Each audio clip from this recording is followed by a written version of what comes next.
Hello. चलो बच्चे, last class जो हम लोगों का डिस्कशन चल रहा था, हम लोगों ने E2 मैकेनिज्म देख लिया था एंड उसके जितने भी इम्पोर्टेंट पॉइंट्स है सारे नोट डाउन कर लिए थे, ग्राफ वगैरह बना लिया था। तो आज हम लोग स्टार्ट करेंगे, कुछ प्रॉब्लम करेंगे E2 मैकेनिज्म का, देन इवन मैकेनिज्म स्टार्ट करेंगे, ठीक है। तो let's start with the first problem. First problem question में ऐसा बोला जा रहा है, mark all possible product, mark all possible product, all possible elimination product. Let's say I am writing elimination product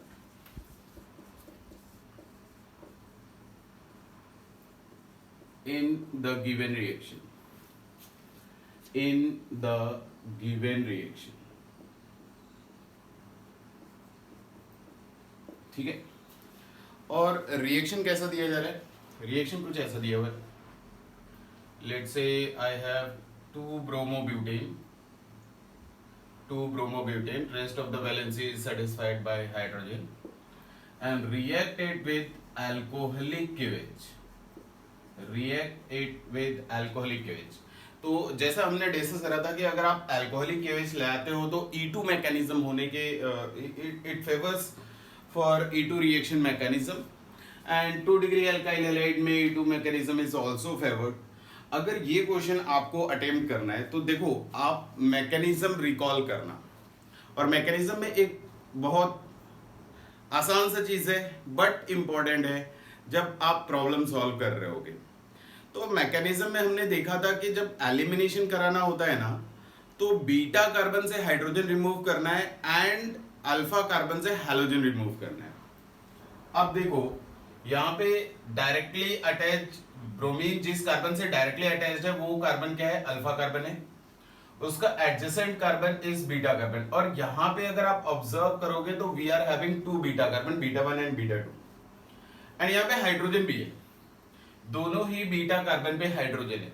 तो अगर ऑल पॉसिबल प्रोडक्ट बोला जा रहा है ना बच्चे, तो फिर आप क्या करोगे? लेट अस से मैं बीटा 1 से हाइड्रोजन रिमूव कर रहा हूं एंड अल्फा कार्बन से हैलोजन रिमूव कर रहा हूं, this is one of the possibility. और अगर आप ऐसा करते हो तो जो प्रोडक्ट मिलेगा, first product that is CH3 CH2 CH double bond CH2, आपको ब्यूट 1 इन मिलेगा ना। द सेकेंड पॉसिबिलिटी इज कि आप बीटा 2 कार्बन से हाइड्रोजन रिमूव कर दो एंड अल्फा कार्बन से हैलोजन रिमूव कर दो। अगर ऐसा आप करते हो तो you are going to get CH3 CH double bond CH and CH3, that is bute 2 ene. तो दो पॉसिबल प्रोडक्ट बन रहे हैं, एक ब्यूट 1 इन और एक ब्यूट 2 इन। अभी क्वेश्चन यहाँ पे खत्म नहीं होता, अभी ये जो ब्यूट 2 इन है ये ज्योमेट्रिकल आइसोमेरिज्म भी शो कर सकता है। Definitely bute 1 ene geometrical isomerism show नहीं करेगा, बिकॉज इसके एक डबल बॉन्डेड कार्बन पे सिमिलर एटम और ग्रुप ऑफ एटम अटैच्ड है, तो ये ज्योमेट्रिकल आइसोमेरिज्म शो नहीं करेगा। बट अगर आप ब्यूट 2 इन को देखो तो ये ज्योमेट्रिकल आइसोमेरिज्म शो कर सकता है, और इसके दो आइसोमर बनेंगे। Let us draw that 2 isomer, कौन कौन से? सिस एंड ट्रांस। एक तो आपको सिस दिखाई देगा, both CH3 on same side, and second दिखाई देगा आपको ट्रांस। तो अगर आपसे total possible number of product पूछा जा रहा है और ये क्वेश्चन आपको इंटीजर में दिया जा सकता है, इंटीजर टाइप क्वेश्चन करके दे दिया, how many possible products are going to form in elimination reaction of this reactant, तो दो पॉसिबल प्रोडक्ट मिल रहे हैं, ब्यूट 1 इन ब्यूट 2 इन। ब्यूट 2 इन के अगेन दो ज्योमेट्रिकल आइसोमर्स मिलेंगे, तो टोटल नंबर ऑफ प्रोडक्ट अगर बताना होगा तो हम लोग बताएंगे इट इज 3। एंड फिर अभी अगर इसी रिएक्शन मैकेनिज्म में हमसे पूछ लिया जाए कि which one is major product, इन सभी में से 3 प्रोडक्ट दिखाई दे रहे हैं, but 1 ene, cis 2 butene, trans 2 butene, इसमें से मेजर प्रोडक्ट कौन सा है? तो अगर आप रिकॉल करो तो हमने बात करा था E2 रिएक्शन मैकेनिज्म में कि रिएक्टिविटी एंड अगर अमाउंट ऑफ प्रोडक्ट चेक करना है in case of E2 reaction mechanism, तो हम वहां पे स्टेरिक हिंड्रेंस का बात नहीं करेंगे, स्टेरिक हिंड्रेंस नहीं आता है एलिमिनेशन रिएक्शन में। And also transition state almost same होने वाला है, फिर हम फोकस कहाँ कर रहे थे, हम लोग फोकस कर रहे थे स्टेबिलिटी ऑफ प्रोडक्ट पे। अगर आप देखो तो definitely bute 2 ene is going to be more stable than bute 1 ene. The reason behind that, bute 1 ene में अगर आप अल्फा कार्बन ढूंढोगे, अल्फा हाइड्रोजन ढूंढोगे, तो we are having 2 alpha hydrogen. But अगर आप ब्यूट 2 इन में देखो तो वी आर हैविंग 6 alpha hydrogen, 6 alpha hydrogen.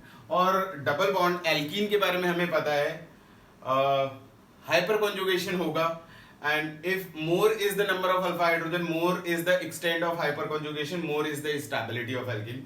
So again bute 2 ene तो ज्यादा स्टेबल हो गई ब्यूट 1 इन से, और ब्यूट 2 इन में भी दो फॉर्म मिल रहा है, cis and trans. Cis trans में कौन सा ज्यादा स्टेबल होता है, definitely trans 1 is more stable than cis, ये भी ऑलरेडी हम लोग डिस्कस कर चुके हैं। तो ये जो ट्रांस आइसोमर बन रहा था ये हम लोगों का मेजर प्रोडक्ट बनेगा, and rest are minor products. तो क्वेश्चन में ये भी पूछा जा सकता था आपसे, how many possible product will be found and also identify the major product. ठीक है, तो ऐसा क्वेश्चन बन जाएगा, एक आसान सा क्वेश्चन था ये इजीली हो जाएगा आपसे। चलो नेक्स्ट क्वेश्चन एक बार ट्राई करते हैं। नेक्स्ट क्वेश्चन जो करना है कुछ अजीबोगरीब चीज है, इसमें थोड़ा मजा आएगा आपको। लेटेस्ट से कुछ ऐसा दिया, CH3, इधर मैं ब्रोमीन जोड़ देता हूं, CH3 H and let's say here it is C2H5, और इसका रिएक्शन मैं करा देता हूं एल्कोहलिक KOH के साथ, एल्कोहलिक KOH के साथ। आपको प्रोडक्ट बताना है। देखो अगर मुझे डायरेक्ट प्रोडक्ट लिखना होता तो मैं क्या क्या दिमाग लगाता। ये मेरा अल्फा कार्बन है जहां से ब्रोमीन डायरेक्टली अटैच्ड है। नेक्स्ट इज बीटा, ये बीटा 1 हो सकता है, ये बीटा 2 हो सकता है। So we are having 2 beta carbon, and अभी जो मैं प्रोडक्ट लिखने जा रहा हूं वो आपको मेजर प्रोडक्ट ही लिख करके बता रहा हूं, मेजर प्रोडक्ट। माइनर प्रोडक्ट आप समझ सकते हो, अगर मैं बीटा 1 से हाइड्रोजन रिमूव करूं और अल्फा कार्बन से हैलोजन रिमूव करूं तो बीटा 1 और अल्फा के बीच में डबल बॉन्ड आएगा, and it is going to have only 1 alpha hydrogen.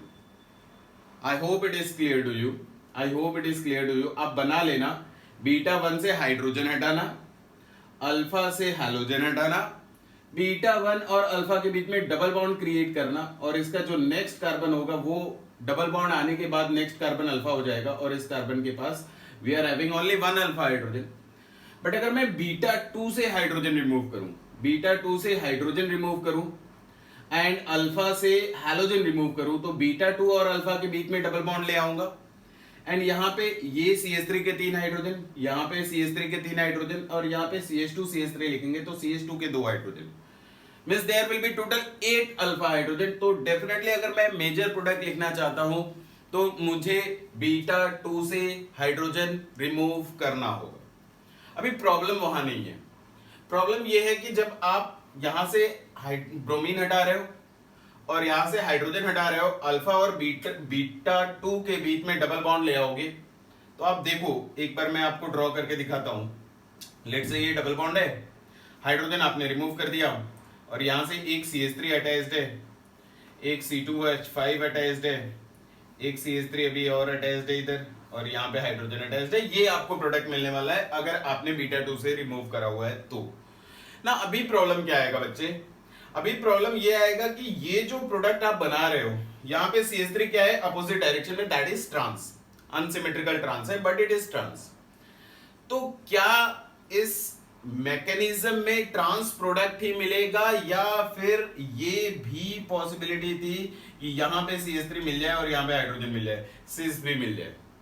तो अभी देखो मेजर प्रोडक्ट तो डेफिनेटली बीटा 2 का हाइड्रोजन रिमूव करेंगे तभी मिलेगा। फिर उसके बाद मुझे सोचना है कि प्रोडक्ट क्या बनेगा, प्रोडक्ट सिस बनेगा या ट्रांस बनेगा, and it is very very important. ये डिसाइड करना बहुत इंपॉर्टेंट हो जाता है। ये डिसाइड करने के लिए अगर आपको मैकेनिज्म क्लियर है बच्चे, अगर आपको मैकेनिज्म क्लियर है, आपने मैकेनिज्म अच्छे से देखा हुआ है, तो इसका प्रोडक्ट लिखा जा सकता है। डेफिनेटली यहाँ पे मैकेनिज्म क्या होना है, E2 मैकेनिज्म होना है, और E2 मैकेनिज्म में a very important statement is E2 mechanism में always we are going to have anti-elimination. That means beta 2 carbon का हाइड्रोजन and अल्फा कार्बन का halogen, these two must be in opposite direction in Sohos projection कैसे, और in Newman projection, जहां पे अभी मैं जब मैकेनिज्म पढ़ा रहा था तो आपको सोहस प्रोजेक्शन ड्रॉ करके दिखाया था। तो अभी ये फिशर प्रोजेक्शन दे रखा है। फिशर प्रोजेक्शन को जब तक हम लोग सोहस प्रोजेक्शन में रिप्रेजेंट नहीं करेंगे तब तक हम लोग ये ब्रोमीन और हाइड्रोजन को एंटी पोजीशन में ले नहीं जा सकेंगे, और इनको अगर एंटी पोजीशन में नहीं ले जा सकेंगे तो E2 भी नहीं करा पाएंगे। तो पहले तो हमें इन्हें एंटी पोजीशन में ले जाना पड़ेगा एंड देन E2 एलिमिनेशन कराने की कोशिश करेंगे। तो first point is convert this Fischer projection in सोहस प्रोजेक्शन। मैंने प्रोसेस ऑलरेडी एक्सप्लेन करा हुआ है, तो मैं आपको डायरेक्टली उसी वे में बता देता हूं। लेट्स से ये मॉलिक्यूल को मैं डाउन साइड से देख रहा हूं, और अल्फा कार्बन और बीटा 2 कार्बन के बीच में जो सिंगल कोवेलेंट बॉन्ड है, उस सिंगल कोवेलेंट बॉन्ड को ऐसा स्लैंट लाइन से रिप्रेजेंट कर रहा हूं मैं। नाउ करना क्या होता है, एक बार फिर से आपको रिकॉल करा देता हूं how to convert this Fischer projection in सोहस projection. Just pick these two groups, top side and bottom side group, इनको आप पकड़ो और सीलिंग से हैंग कर दो। सीलिंग से हैंग करोगे तो ये अल्फा एंड बीटा 2 के बीच का जो कार्बन होगा ना, ये कुछ ऐसा दिखाई देगा। रुको मैं आपको बताता हूं। लेट्स से यहां पीक पे ब्रोमीन है एंड यहां पीक में CH3 है। भूल जाओगे? रुको, नहीं भूलने दूंगा। यहां ब्रोमीन है एंड यहां पीक में CH3 है, यहां CH3 है यहां पीक में, और इस पीक में ब्रोमीन है। तो ऐसा हैंग करना है बच्चे। ऊपर से जब आप हैंग करोगे ना, ब्रोमीन को हैंग करोगे तो अल्फा 1 कार्बन नीचे आएगा, यहां पे अल्फा कार्बन है, इधर में अल्फा कार्बन है, and then alpha carbon is attached with beta 2 carbon, यहां पे बीटा 2 कार्बन मिलेगा, एंड बीटा 2 कार्बन फिर किससे अटैच्ड है? CH3 से अटैच्ड है। आपको बोला ये जा रहा है कि टॉप एंड बॉटम के एटम और ग्रुप ऑफ एटम पकड़ो और सीलिंग में हैंग कर दो। तो ये सिचुएशन आपको दिखाई देगा, ठीक है। और भी एक सिचुएशन दिखाई देगा, मैं आपको बताता हूं। और क्या सिचुएशन दिखाई देगा? ये आप अल्फा कार्बन बोल रहे थे, यहां बीच में मिलने वाले, ये बीच में अल्फा कार्बन मिलने वाले। अल्फा कार्बन से CH3 और हाइड्रोजन भी अटैच्ड है, तो एक साइड में CH3 हैंग कर रहा होगा और दूसरे साइड में हाइड्रोजन हैंग कर रहा होगा। तो जस्ट वो चीज इमेजिन करके हमें ड्रॉ करना है। तो मैंने यहाँ पे अल्फा कार्बन लिया हुआ है और यहाँ पे बीटा 2 कार्बन लिया हुआ है। डेफिनेटली बीटा 2 को मैं CH3 पकड़ के हैंग कर रहा हूँ, बीटा 2 कार्बन से जो CH3 अटैच था, एंड अल्फा कार्बन पे जो ब्रोमीन था उसको पकड़ के हैंग कर रहा हूँ। तो ये दिखाई दे रहा होगा। नाउ अगर मैं बॉटम साइड से ऑब्जर्व कर रहा हूं तो अल्फा कार्बन पे लेफ्ट साइड में CH3 दिखाई देगा, तो यहां मैं लेफ्ट साइड में CH3 ड्रॉ कर लूंगा। अल्फा कार्बन के राइट साइड में हाइड्रोजन दिखाई दे रहा है, राइट साइड में हाइड्रोजन ड्रॉ कर लूंगा। बीटा 2 कार्बन के लेफ्ट साइड में इथाइल ग्रुप दिखाई दे रहा है, मैं यहां पे इथाइल ग्रुप ड्रॉ कर लूंगा।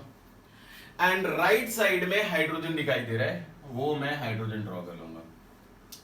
नाउ अब इसमें मुझे E2 मैकेनिज्म कराना है। E2 मैकेनिज्म कराने के लिए बीटा 2 कार्बन का हाइड्रोजन रिमूव करना है और अल्फा कार्बन का हैलोजन रिमूव करना है। डेफिनेटली जब तक ये दोनों एंटी पोजीशन में नहीं आ जाते तब तक आप E2 मैकेनिज्म नहीं करा सकते, बिकॉज E2 मैकेनिज्म कराना, E2 मैकेनिज्म केवल और केवल एंटी पोजीशन में ही होगा।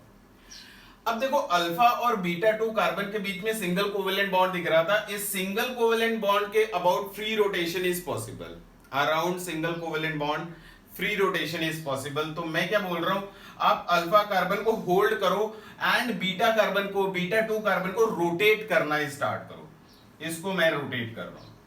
अगर आप एंगल देखो, CH3 एंड हाइड्रोजन के बीच में जो एंगल है वो 120 डिग्री है, CH3 एंड इथाइल के बीच में एंगल 120 है, इथाइल एंड हाइड्रोजन के बीच में ये भी एंगल कितना है? 120 है।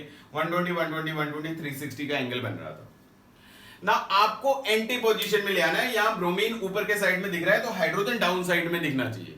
तो आप कितने एंगल से रोटेट करने वाले हो बीटा 2 कार्बन को, यहां पे आप 60 डिग्री से रोटेट करो।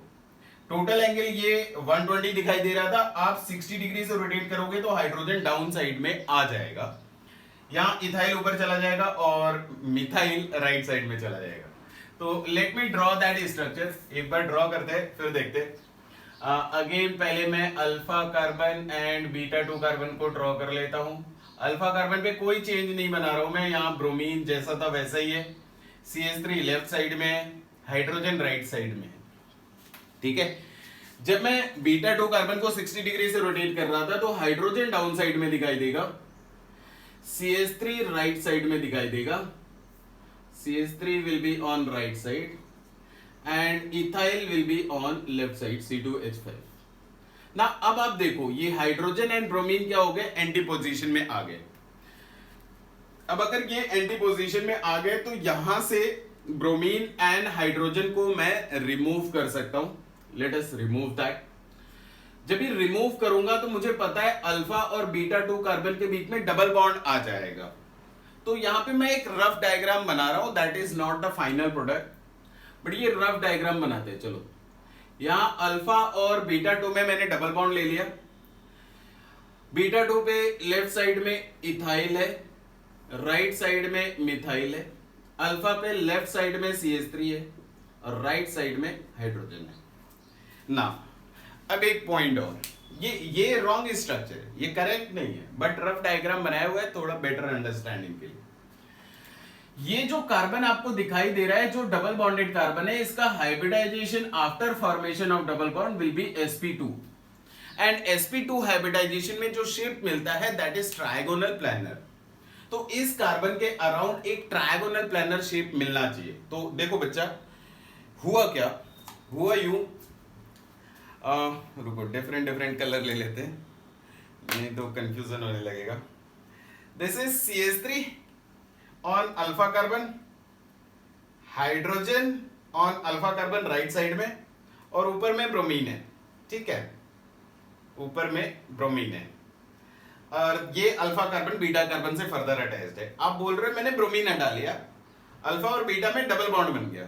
जब डबल बॉन्ड बना लिए ना बच्चे, तो फिर जो रफ स्ट्रक्चर बनाया गया वो रफ स्ट्रक्चर में ये आपको अभी भी डाउन साइड दिखाया गया है, लेकिन डाउन साइड नहीं होगा, ये आपको मालूम होना चाहिए, बिकॉज अब ये कार्बन क्या हो चुका है, sp2 हाइब्रिडाइज। तो इसके अराउंड शेप क्या मिलेगा, ट्रायगोनल प्लेनर। ट्रायगोनल प्लेनर में इसके सराउंडिंग जो एटम्स है वो सिंगल प्लेन में आने चाहिए। उसके लिए हमें क्या करना पड़ेगा, ये दोनों बॉन्ड को स्लाइटली धीरे धीरे ऊपर मूव करना पड़ेगा और कुछ ऐसा ट्रायगोनल प्लैनर शेप जनरेट होना चाहिए। तो मैं अभी आपको ये बोलने वाला हूं कि ये CH3 ऊपर की साइड में मूव करेगा to achieve the trigonal planar shape, ये हाइड्रोजन भी ऊपर के साइड में, ये इथाइल डाउन साइड में आएगा और ये मिथाइल भी डाउन साइड में आएगा। बेसिकली जब ये ऊपर जा रहा होगा तो अभी भी ये राइट साइड में ही है, और ये CH3 जब नीचे आएगा तो वो लेफ्ट साइड में ही है। तो मुझे बस इतना प्रेडिक्ट करना था कि ये दोनों CH3 सेम साइड में होंगे या अपोजिट साइड में होंगे।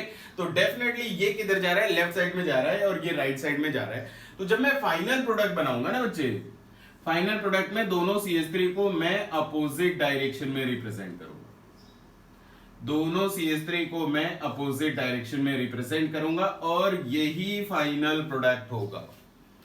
दोनों CH3 सेम साइड में बन ही नहीं सकते, बट जब आपको क्वेश्चन दिया जाएगा ये इसमें E2 मैकेनिज्म कराया जाएगा तो दोनों ऑप्शन लिखा जाएगा। एक ऑप्शन में CH3 दोनों सेम साइड में होंगे, एक ऑप्शन में CH3 दोनों अपोजिट डायरेक्शन में होंगे, एक ऑप्शन में आपको बीटा 1 का हाइड्रोजन रिमूव करके देगा, ऐसे करके ऑप्शन दिया जा सकता है।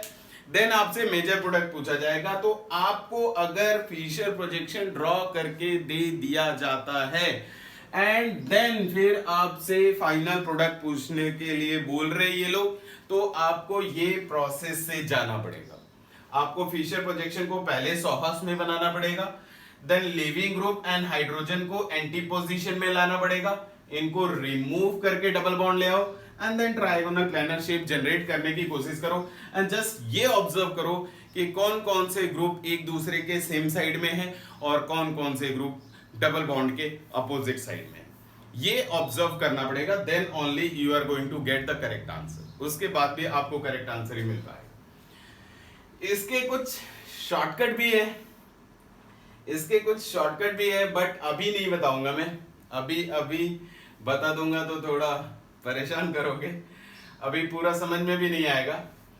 थोड़ा पेशेंस रखो। जब मैं आपको एल्कीन वाला चैप्टर डिस्कस कर रहा हूँ तो यहाँ पे बड़े अच्छे अच्छे शॉर्टकट मिलते हैं। बस आपको 2 वर्ड याद रखने होते हैं, कार एंड टैम। ये 2 वर्ड याद रखने से आपके प्रोडक्ट मिल जाते हैं। आपको इतना ज्यादा एनालिसिस करने का जरूरत नहीं होता, केवल ये दोनों वर्ड याद रखने से आपको करेक्ट आंसर मिल जाते हैं। बट अभी मैं इसे एक्सप्लेन नहीं करूंगा, बिकॉज इसको एक्सप्लेन करने में काफी और चीजें इन्वॉल्व हो जाएगी। मैं बताऊंगा, टाइम आने से आपको मैं बताऊंगा, सिखाऊंगा इसको, ठीक है।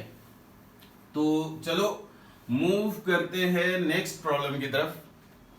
नेक्स्ट प्रॉब्लम जो आपको दिया जा रहा है, ये हो जाना चाहिए आपसे, ये क्वेश्चन आपसे हो जाना चाहिए। ऐसा कुछ साइक्लिक स्ट्रक्चर दिया, एक कार्बन पे क्लोरीन अटैच करा है, but chlorine is above the plane of ring and adjacent carbon that is beta carbon, वहां पे CH3 अटैच्ड है down side the plane of ring and it is reacted with alcoholic KOH, means they want to do E2 mechanism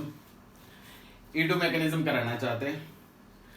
आपको बताना है product क्या बनेगा। आप एक बार अपना खुद का सोच करके लिख लो, तब तक मैं 2 और प्रॉब्लम लिख लेता हूं, फिर डिस्कस करेंगे हम लोग। आप अपना प्रोडक्ट खूब सोच समझ के लिखते रहो। Bromine on down side, 2CH3 on above side of the plane of ring, and again this substrate is reacted with alcoholic KOH. There is one more question, but let's do these 2 first, right? So अभी इसमें अगर मुझे product लिखना है, देखो chlorine जिस carbon से attached है ये हमारा अल्फा कार्बन है, और इसका एडजेसेंट कार्बन क्या है, बीटा एंड बीटा। यहां पे 2 बीटा कार्बन है, beta 1 and beta 2। Alcoholic KOH से रिएक्शन करा रहे हैं, मैकेनिज्म E2 होना है, ध्यान रखना मैकेनिज्म E2 होना है। अब अगर मैकेनिज्म E2 होना है बच्चे, तो एंटी एलिमिनेशन जरूर होगा।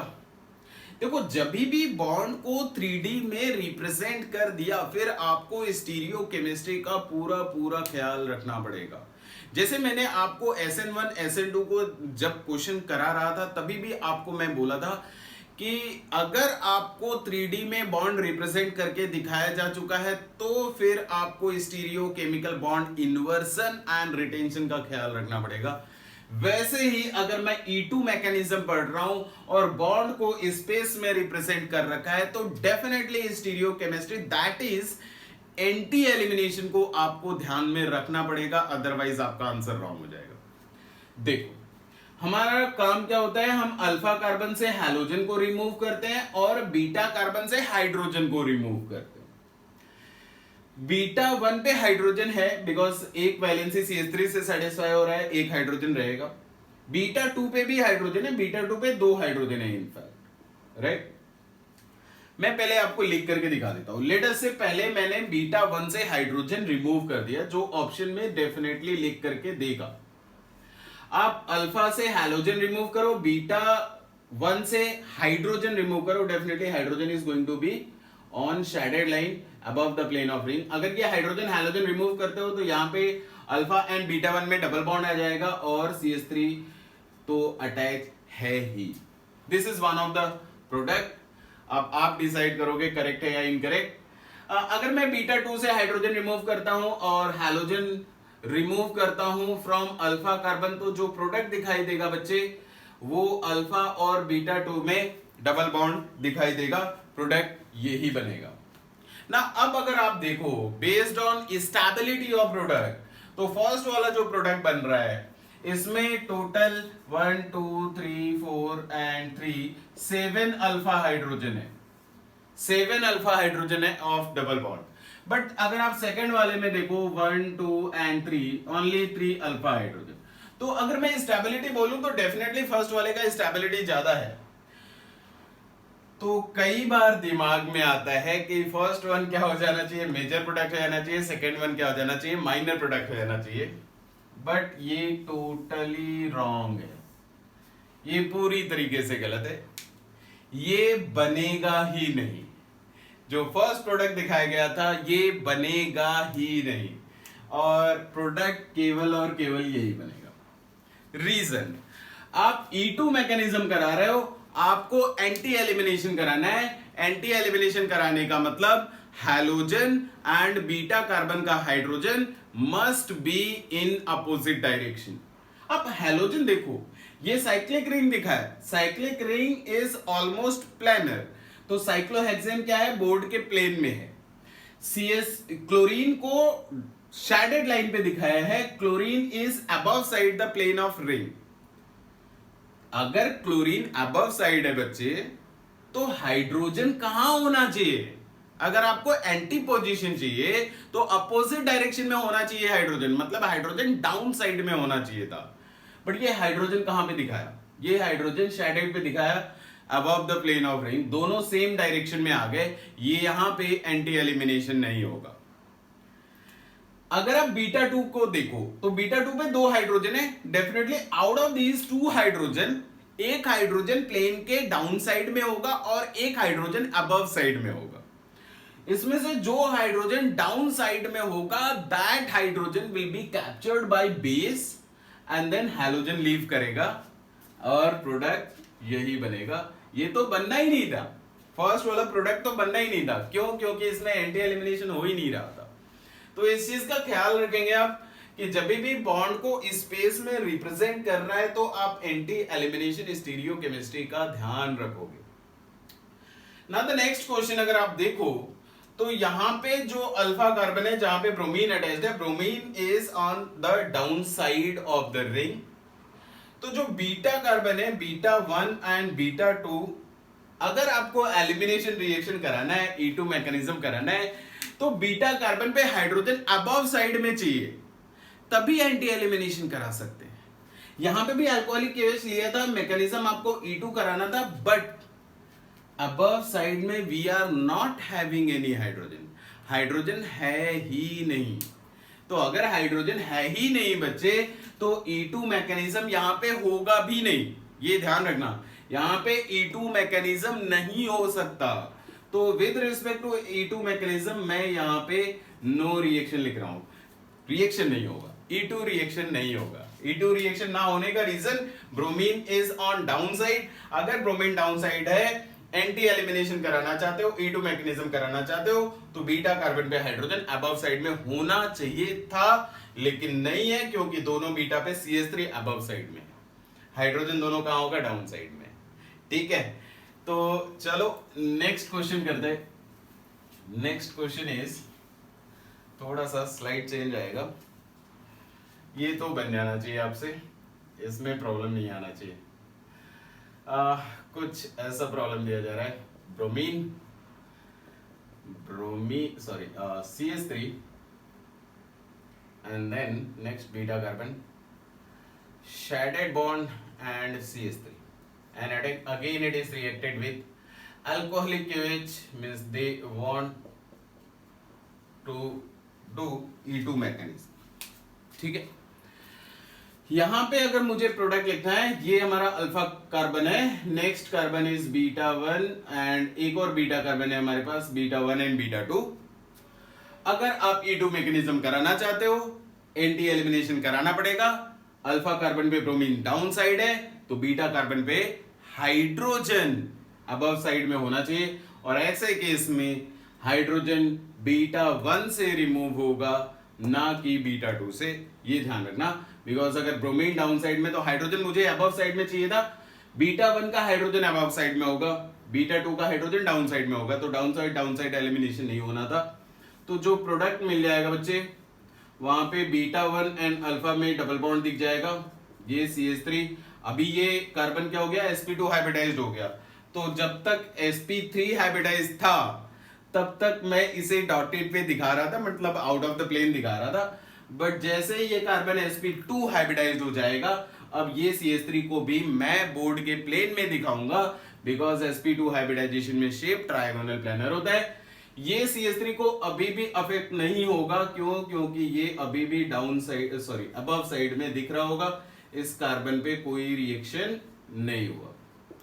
तो इस चीज का आप ख्याल रखोगे, स्टीरियो केमिस्ट्री का आप ख्याल रखोगे ना। Next and last problem of E2 ये भी कर लिया जाए, और इसके बाद हम लोग इवन मैकेनिज्म करा जाए। नहीं, इवन मैकेनिज्म करा जाए। देखो यहां पे अगर आपको बहुत एक आसान सा क्वेश्चन मैं पूछ दूं, लेट अस से I have CH3 CH bromine and CD3 alcoholic OH, one equivalent, ठीक है, मतलब एक ही डबल बॉन्ड ले आना है। ऑफ कोर्स एक ही हैलोजन है, एक ही डबल बॉन्ड आएगा ना। अभी आप क्या करोगे, एक साइड में हाइड्रोजन है, एक साइड में ड्यूटेरियम है। तो बच्चा एक चीज ध्यान रखना, जब आप मैकेनिज्म लिख रहे थे तो मैकेनिज्म था हमारा सिंगल स्टेप, यहां पे कोई इंटरमीडिएट का फॉर्मेशन नहीं हो रहा। जिस स्टेप में बेस अटैक करेगा to the hydrogen of beta carbon, वही उसका फाइनल स्टेप है, उसी स्टेप में प्रोडक्ट का फॉर्मेशन हो जाना है। तो मैं क्या बोल रहा हूं, अगर एक साइड पे CD3 लिख रहे हो और एक साइड में CH3 लिख रहे हो, तो keep in mind reaction single step है। जिस स्टेप में carbon hydrogen, can say better to say carbon protium and carbon deuterium, जहां पे बॉन्ड कमजोर मिलेगा वहां पे एलिमिनेशन फास्टर हो जाएगा। तो हमें पहले से मालूम है carbon protium bond is weaker then carbon deuterium bond, carbon deuterium bond strong होता है रिलेटिवली। तो यहां पे अगर मुझे प्रोडक्ट लिखना होगा तो मैं कार्बन प्रोटियम बॉन्ड ब्रेक करूंगा एंड देन ब्रोमीन रिमूव करूंगा, जो प्रोडक्ट मिलेगा दैट इज मेजर प्रोडक्ट। अगर आप ड्यूटेरियम रिमूव करते हो और फिर ब्रोमीन हटा करके डबल बॉन्ड ले आते हो, that will be definitely minor product. क्यों? क्योंकि ड्यूटेरियम जिस स्टेप में रिमूव कर रहे हो वही रिएक्शन का स्टेप है, सिंगल स्टेप रिएक्शन है, और definitely carbon deuterium bond is stronger than carbon protium. तो ये जल्दी ब्रेक नहीं होना चाहेगा, यहां पे जल्दी ब्रेक कर जाएगा। So the product is CH2 double bond CH and CD3, this is our major product, ये हमारा मेजर प्रोडक्ट है। And definitely if you are writing CH3 CH double bond CD2, this will be our minor product. तो ये दो product मिलेंगे, ठीक है। तो आई होप आपको E2 रिएक्शन मैकेनिज्म, इसके की पॉइंट, इंपॉर्टेंट पॉइंट्स सारे कुछ क्लियर है, और कुछ तो क्वेश्चन भी हम लोगों ने कर लिए, एक्वस के OH, एल्कोहलिक OH के बारे में जान लिए। नाउ अब हम लोग स्टार्ट कर सकते हैं E1 रिएक्शन मैकेनिज्म। E1 को जान लिया जाए अच्छे से, फिर एलिमिनेशन भी ऑलमोस्ट एंड हो जाएगा। तो चलो स्टार्ट करते हैं। Unimolecular elimination reaction mechanism, unimolecular elimination reaction mechanism, जिसे हम लोग E1 से रिप्रेजेंट कर रहे होंगे। और इसका एक पॉइंट तो ऑलरेडी हम लोगों ने डिस्कस कर लिया है पिछली क्लास में, आप रिकॉल कर लेना। E2 मैकेनिज्म में बोला गया था कि carbon hydrogen bond breaking at beta carbon, carbon halogen bond breaking at alpha carbon, and carbon-carbon pi bond making between alpha and beta carbon all will take place simultaneously in E2 mechanism. E1 में आपको क्या बोला गया था?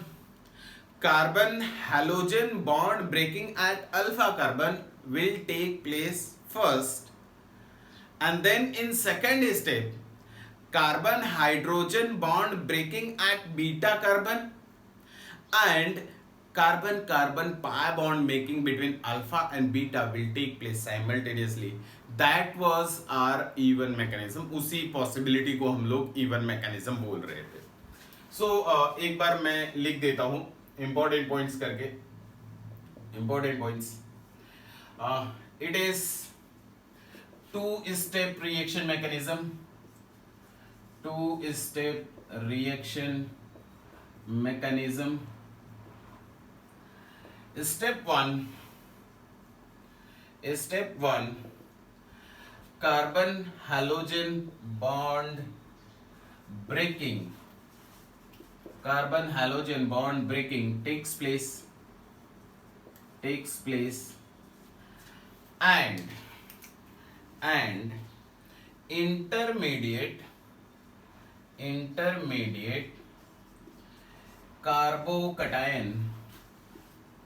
carbocation is formed.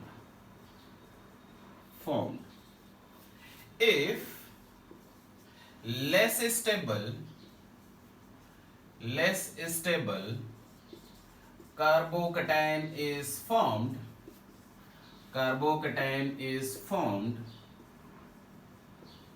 rearrangement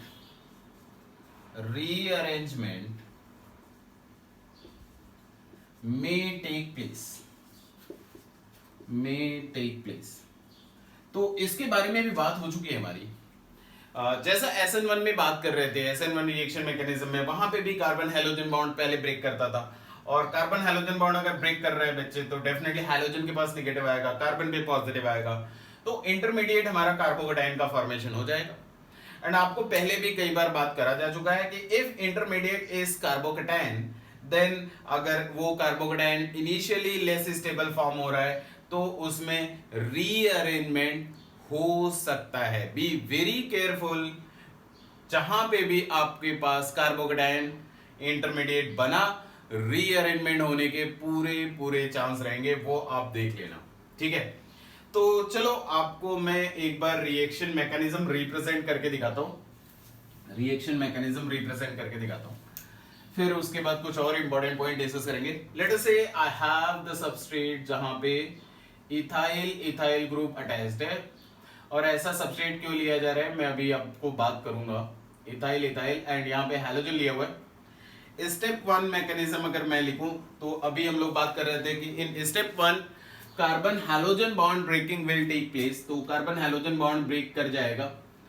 and carbon halogen bond क्यों break कर जाएगा इसके बारे में भी बात किया हुआ है हमने कि ये मॉलिक्यूल क्या है, पोलर है. अगर आप इसे पोलर सॉल्वेंट में प्लेस कर देते हो साइमल्टेनियसली, यहाँ पे अगर कार्बन हैलोजन बॉन्ड कमजोर हो जाए तो because of polar and polar interaction यहाँ पे कार्बन हैलोजन बॉन्ड ब्रेकिंग में टेक प्लेस.